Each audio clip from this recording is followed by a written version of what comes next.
How's it going, everyone? As always, my name is Jimmy Champagne, and this is my channel PSReady that is all about PlayStation. In today's video, we are talking about this new massive earnings report from Sony that is kind of being taken out of context quite a bit. So I'm going to cut through the noise and tell you why it's not the disaster that it's being painted.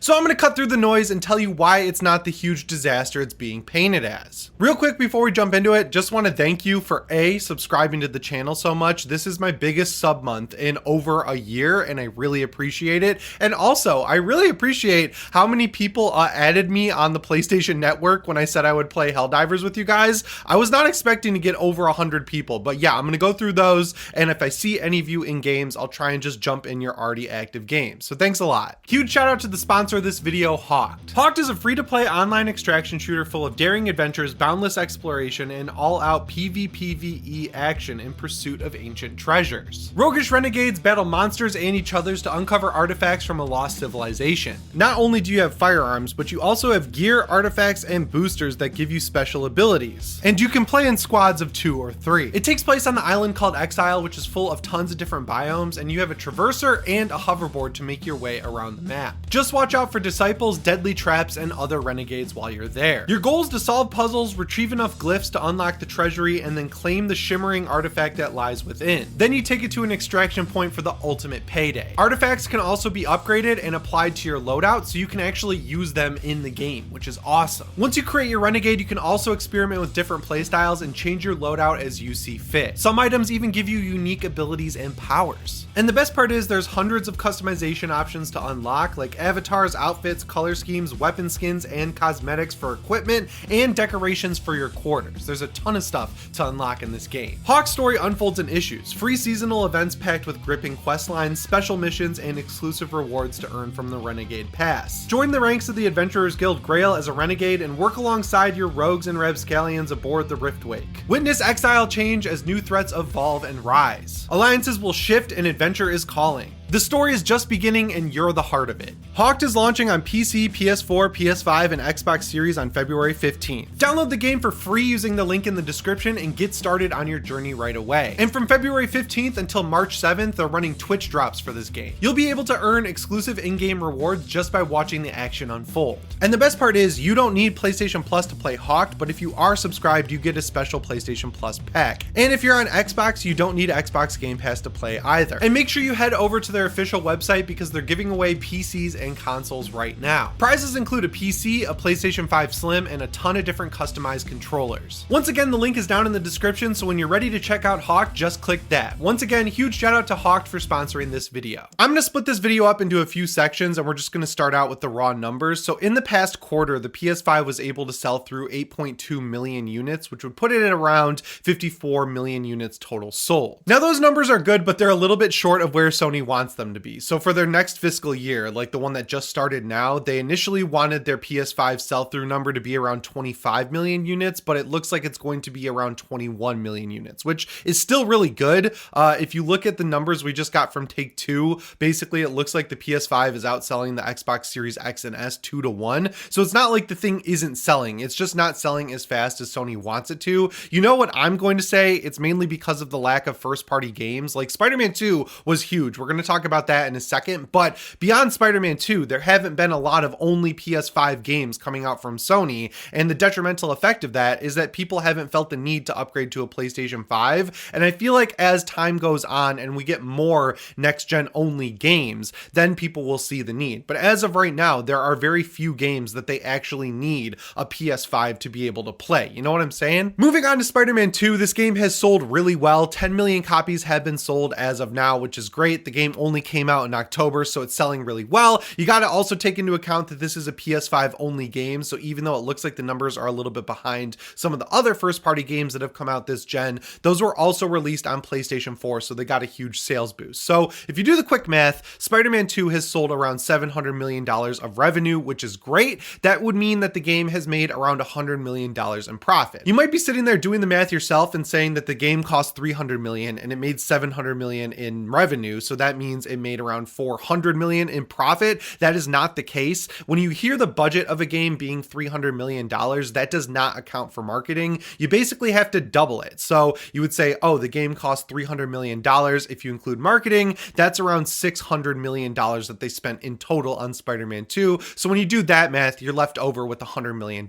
And this game will continue to sell really well. They haven't put it on sale yet, and I don't foresee them putting it on sale for quite a long time. That profit will increase, but we'll talk about later in the video what lessons Sony needs to learn from this game. Because in the past, like the PS4 generation, that $700 million of profit would have gone a lot farther than it is this generation. The next metric is that there's 123 million active users. You could read that a few ways. Overall, just as a blanket statement, that is good to have 123 million active people in the PlayStation ecosystem. But if you do that math where you say there have been 54 million people who have bought a PlayStation 5, the vast majority of PlayStation's users are still on the PlayStation 4, which again, I think will get better as more games come out that are exclusive to the PlayStation 5. Like, Sony really needs to leverage the PlayStation 5 a lot more by making PlayStation 5 games. Again, later in the video, we're going to talk about that and how the strategy is good there. A really surprising metric to me is that the digital sales are at around 66%. Now, I'm not sure if that includes microtransactions and free-to-play games like Fortnite or something like that, but even if you take it as is, like saying that most people buy their games digitally now, still around 40% of people still buy their games physically for PlayStation consoles, which if you look at the Xbox, it's got to be like 80%, I would say, probably buy games digitally. A, because you have Game Pass, so they download their games to their console, and B, Xbox doesn't make a lot of physical games anymore. Nintendo, I would assume, is still mostly physical. I would guess that their digital sales are rising because of how easy it is to do on the Switch, but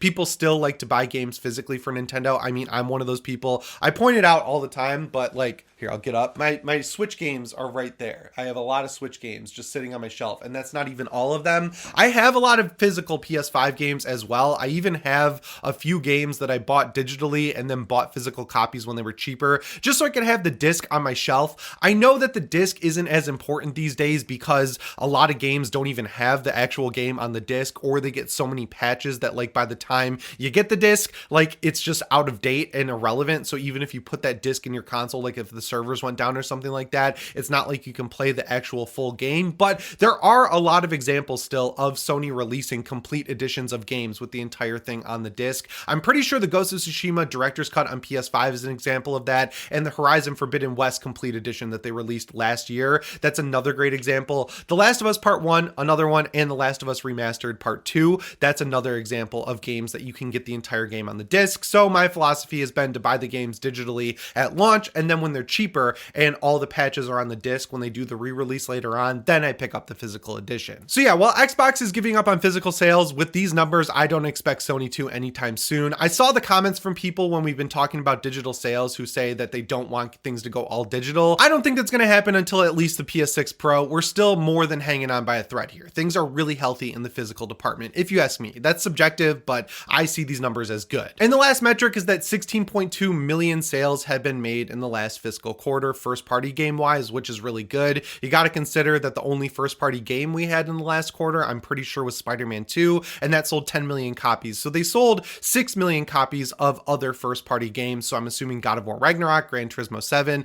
the complete edition of Horizon Forbidden West, all of those contributed to that number. So things are also very healthy there. Overall, game sales are looking good. We're getting into this generation a little late because of all the cross-gen releases that have happened. And as I've been saying in this entire video, both first and third party are moving on to next gen. Helldivers 2 is only available on PS5, not PlayStation 4. Final Fantasy VII Rebirth is a PS5 only release. Dragon's Dogma 2 is a PS5 only release. And of course, Spider-Man 2 is, and The Last of Us Part 2 Remastered. All of those not on PS4. So that is good overall for the future of the PlayStation 5. So yeah, to sum up the numbers, despite hardware being down, there's a really easy explanation for that. We've covered it enough in this video, and software sales are looking good despite having PlayStation Plus Extra and Premium. That doesn't seem to have stopped people from buying games, which is good for us because we don't want the scenario where everything is on PS Plus Extra day one, because then everything's going to kind of shift to other monetization strategies where they're going to force microtransactions, they're going to do more expansions,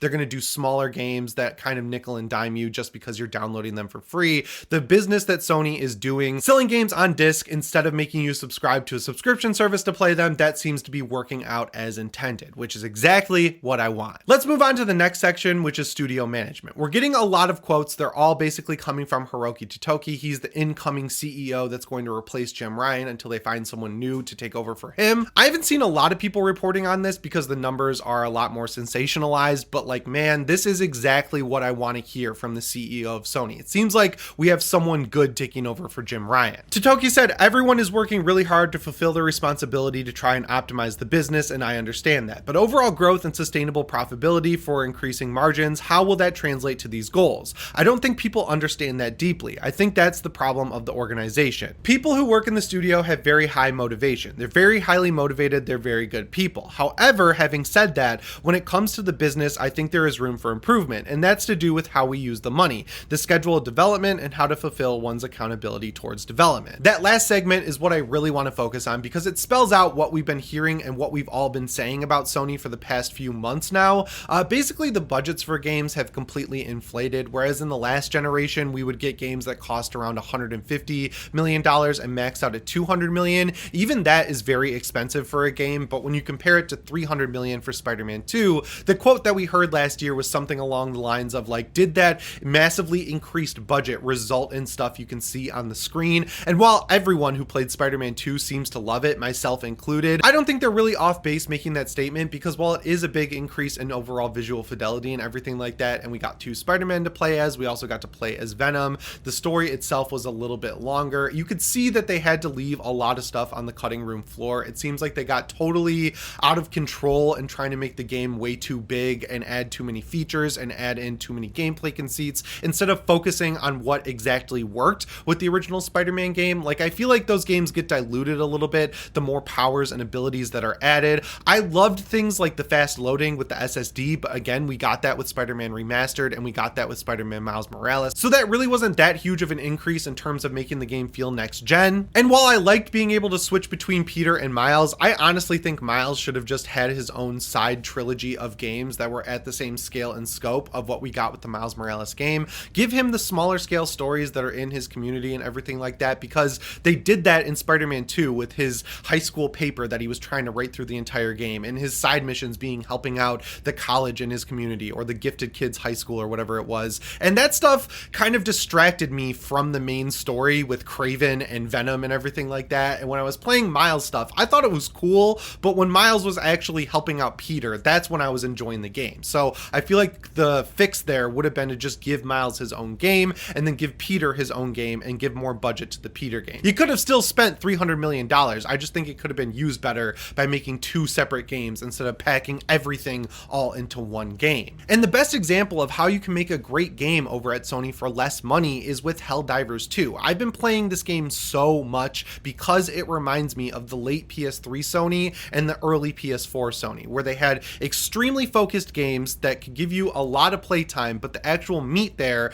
is smaller budget than what we've been seeing from Spider-Man 2. I've already sunk around 30 hours into Helldivers 2 since it came out. I have not done that with a game in years, and the biggest reason for that is the core gameplay loop is amazing and the production value is also amazing. The weapon sounds are incredible, the actual ambient audio is amazing, like I love the 3D audio, the graphical fidelity, even though the game runs at 1080p, it still looks incredibly good and looks better than a lot of the games we were getting in the last gen. The core gameplay loop of dropping in, doing some objectives, and getting out is excellent. They have enough mission variety. They only have 2 enemy races right now, but they're going to be adding a ton of stuff for free as time goes on. The cash shop is one of the best I've ever seen in a game like this. For the $40 asking price, I don't mind them having a microtransaction store, and even that is supplanted by the fact that you can find a ton of the premium currency all over the world. I have bought, since the game came out, every single premium skin that the game has offered, and I have not spent a dime past the $60 I spent on the deluxe edition of this game. So as far as I'm concerned, from both a budget standpoint and a live service standpoint, this is bar none the best live service game I've ever played. And the crazy thing is, it seems like Arrowhead was able to make this game without any input from Bungie, and that's great, because if you look at what's happening with Destiny right now, that game is completely falling apart, and all of my favorite Destiny YouTubers like Aztec Ross, for example, has seemed to have transitioned over to Helldivers 2 because they're seeing this quality experience that doesn't waste your time. And that's the philosophy I think Sony needs to re-adopt when it comes to making AAA games, because that brings us into the next section, which is what everyone's freaking out about. The quote I have here is, "In the past, we wanted to popularize the console and first-party titles. The main purpose was to make the console popular, it is true, but there is a synergy to it. So if you have a strong first-party content, not only with our console, but also with other platforms like computers, first-party can be grown with multi-platform, and that can help operating profit to improve. So that is another one we want to proactively work on. I personally think there are opportunities out there for improvement of margins,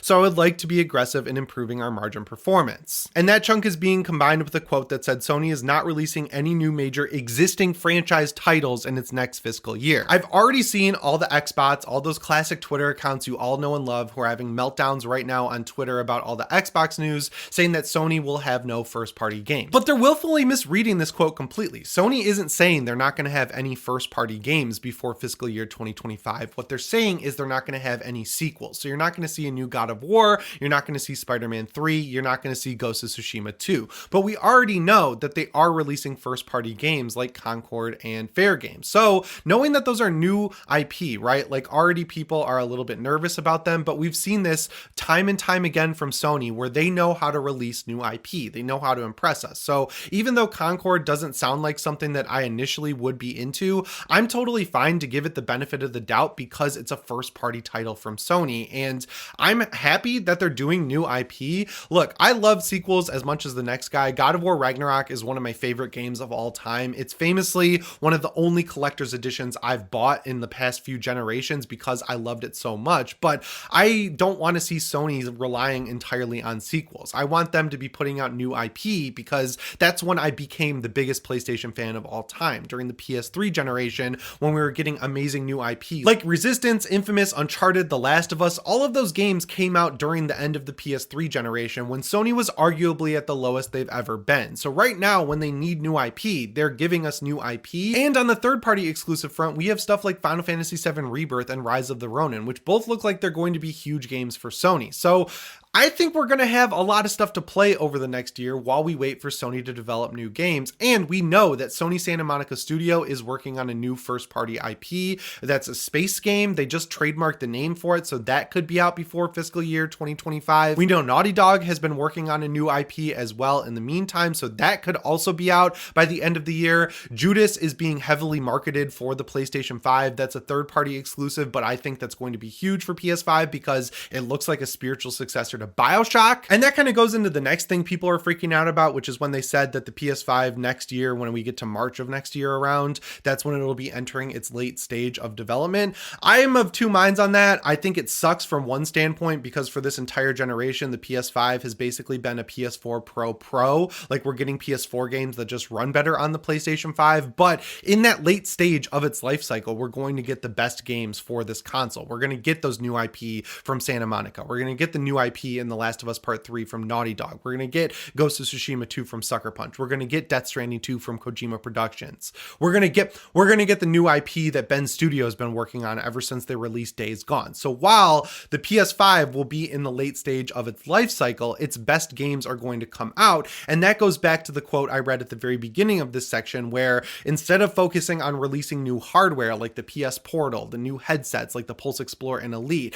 the DualSense Edge, the DualSense V2, Sony is shifting to making money on games, which is what we all want them to do in the first place. So while you see places like IGN engagement farming with this misinterpreted quote, you're going to see Xbox doing the same thing. You can kind of sit there knowing that things are just going to get better for the PlayStation 5. Like all of the biggest games of this generation are sitting right there on the horizon. And we had this exact same scenario in the PS4 generation. We had it at the beginning of the PS3 generation. Sony always shows up towards the end of a generation with the biggest bangers. Like even if you look back to the PS4 generation, in that late stage is when we got games like The Last of Us Part 2 and Ghost of Tsushima and Days Gone, like some of the best games PlayStation has ever made. And as far as the multi-platform strategy goes, I've been seeing a ton of people misinterpreting that, even though it specifically says other platforms mean PC. They're gonna start releasing stuff day and date on PC, and it doesn't matter because people who have a PC already had a PC. They were never going to buy a PlayStation 5 for $500 after sinking $2,000